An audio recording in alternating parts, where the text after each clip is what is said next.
आज हम लोग जो टॉपिक पढ़ने वाले हैं इसका नाम है pair of straight line passing through origin. ठीक है, तो ये ऐसा दो स्ट्रेट लाइन का ग्रुप है जो कि ओरिजिन से पास हो रहा है। तो अगर ओरिजिन से पास हो रहा है तो एक सबसे छोटा बेसिक सा चीज जो हम लोग स्ट्रेट लाइन में पढ़े थे, क्या पढ़े थे कि कोई भी लाइन का स्टैंडर्ड इक्वेशन कैसे लिख सकते हैं, y equal to M X plus सी।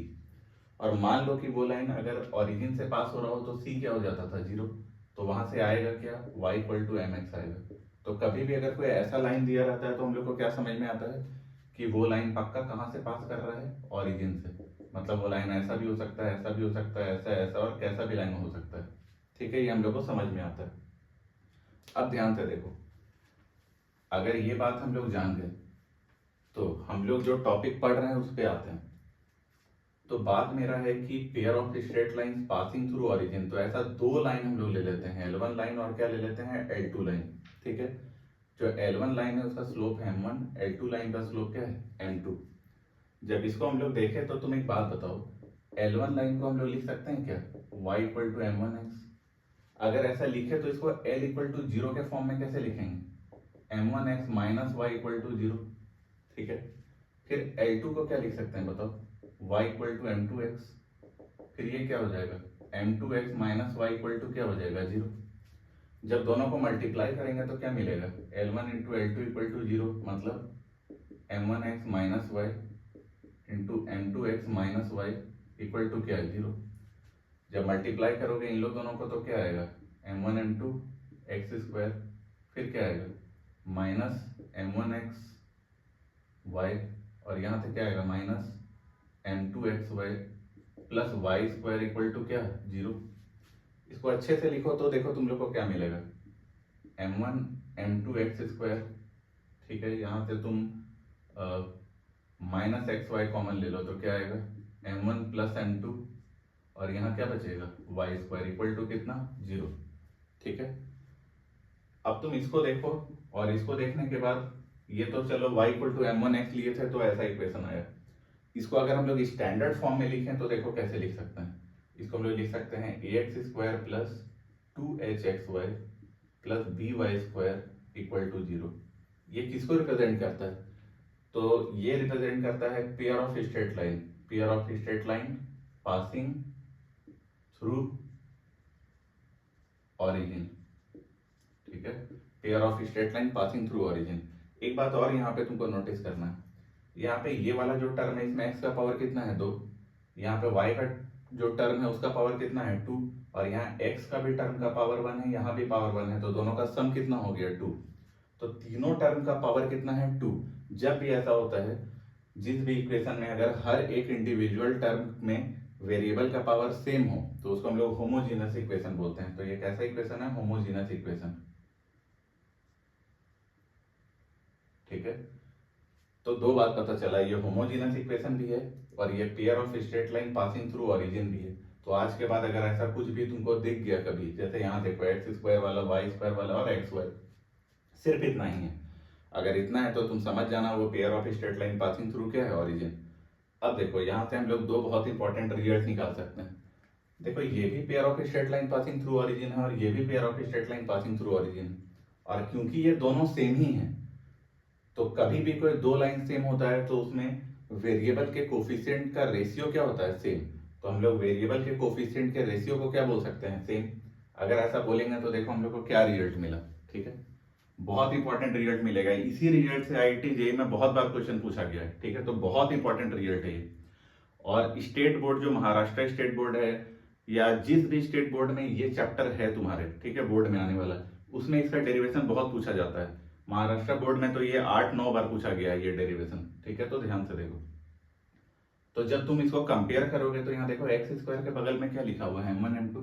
तो तुम क्या लिखोगे, M one M two divided by, यहाँ एक्स स्क्वायर के बगल में कौन है, ए, इक्वल टू, यहाँ एक्स वाई के बगल में कौन है, minus M one plus M two. तो यहाँ लिखो minus M one plus M two. और यहाँ एक्स वाई के बगल में कौन है, टू एच। और लास्ट में देखो यहाँ पे वाई स्क्वायर के बगल में कौन है, वन। और यहाँ पे वाई स्क्वायर के बगल में कौन है, बी।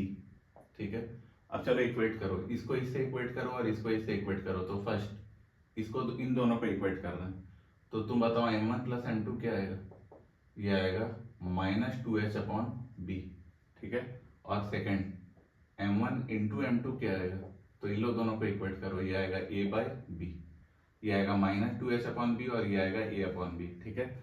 ये क्या है, सम ऑफ स्लोप, और ये क्या है, प्रोडक्ट ऑफ स्लोप। तो ये बात तुमको याद रखना है कि सम ऑफ स्लोप इतना होता है, प्रोडक्ट ऑफ स्लोप इतना होता है। इसको कहीं लिख लेते हैं, ठीक है। तो मान लेते हैं कि ये जो मेरे पास रिजल्ट है इसको हम लोग यहाँ नोट डाउन कर लिए। तो सबसे पहला m1 + m2 कितना लिखे, -2h/b, और सेकेंड m1 m2 कितना लिखे, a/b, ठीक है। अब इतना लिखने के बाद इसको अब हम रब कर रहे हैं।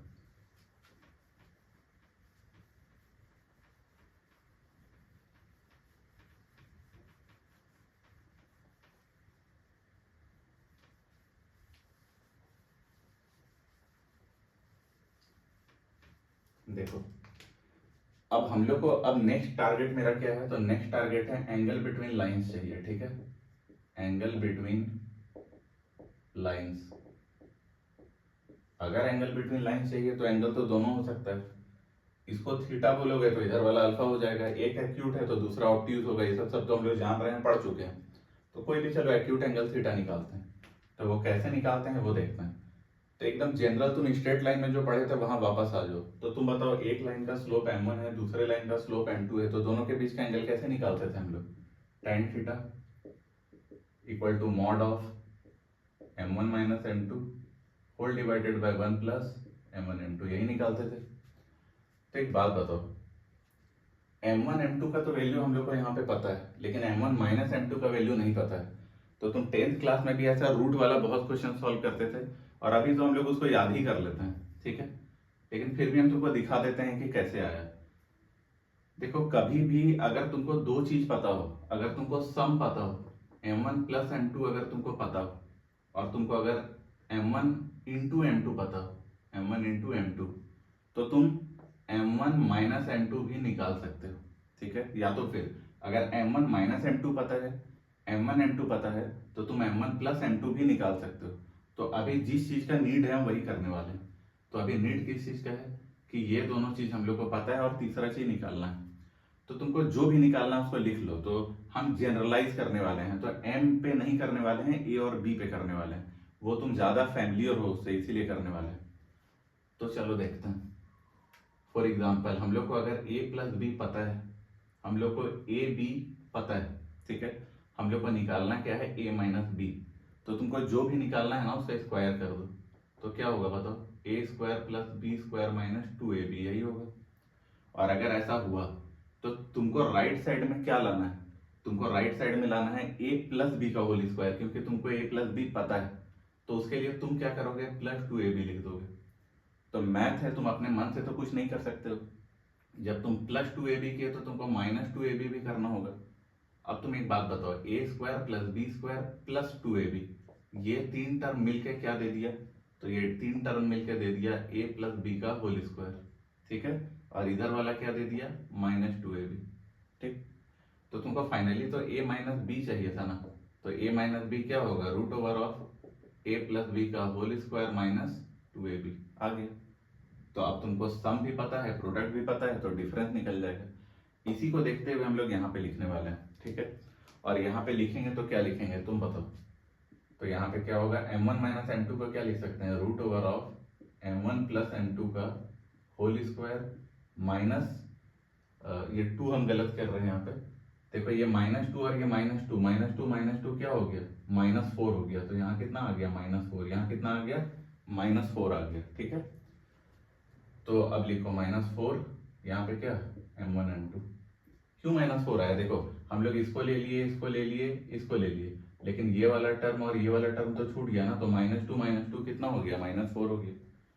अब नीचे क्या था वो देखो, 1 + m1 m2। अब चलो इसका वैल्यू रखते हैं।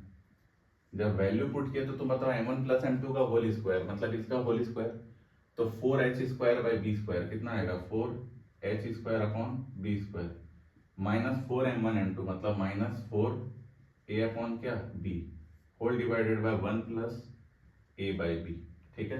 इसको फर्दर सॉल्व करते हैं, तो देखो क्या आएगा। इसको सॉल्व किए तो एलसीएम b² आ गया, और यहाँ पे कितना आ गया, 4h² अच्छे से लिख लेते हैं, ठीक है। ये चीज तो समझ गए, तो इसको रब करते हैं, ठीक है। देखो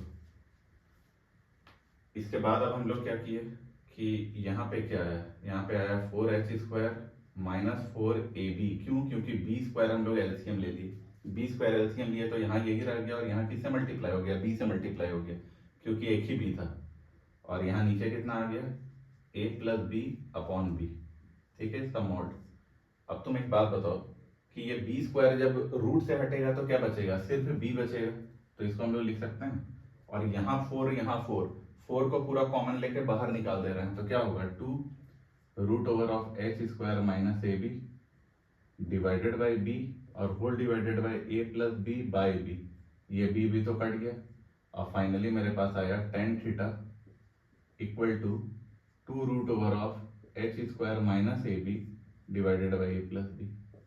और ये तुमको कुछ देखा देखा लग रहा होगा, ठीक है। देखो फाइनल ये आया theta equal to tan inverse 2√h² minus A B divided by A plus B. और ये देखा देखा इसलिए लग रहा होगा क्योंकि यही एंगल बिटवीन लाइन तुम्हारा उसका भी आता था, जो मतलब ऑरिजिन से पास नहीं कर रहा था।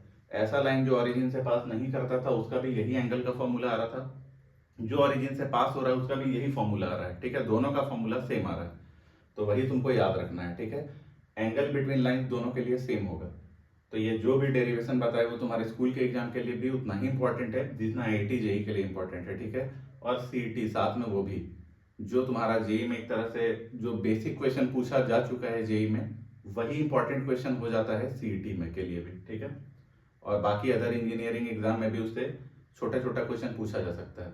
वो लोग करता क्या है, देखो आईआईटी जेई में जो एक बहुत बड़ा क्वेश्चन पूछा, मान लो उसमें 3 से 4 कॉन्सेप्ट यूज हो रहा है, तो बाकी इंजीनियरिंग एग्जाम क्या करेगा ना, उसी का 3-4 क्वेश्चन फ्रेम कर देगा, एक क्वेश्चन से 3-4 छोटा छोटा क्वेश्चन निकाल लेगा, ठीक। तो जो भी क्वेश्चन तुम सॉल्व करते हो उसको पूरा अच्छे से अपना बेसिक को स्ट्रॉन्ग करके करना होगा, तभी जाके अगर बाय चांस उसमें तुम्हारा अच्छा परफॉर्मेंस नहीं भी हो पाया तो दूसरे एग्जाम में तुम अच्छा परफॉर्म कर जाओगे, ठीक है। तो उम्मीद है कि ये समझ में आ गया होगा। नेक्स्ट लेक्चर मेरा जो भी होगा उसमें इससे रिलेटेड हम लोग बहुत सारा क्वेश्चन करेंगे, ठीक है। Thank you.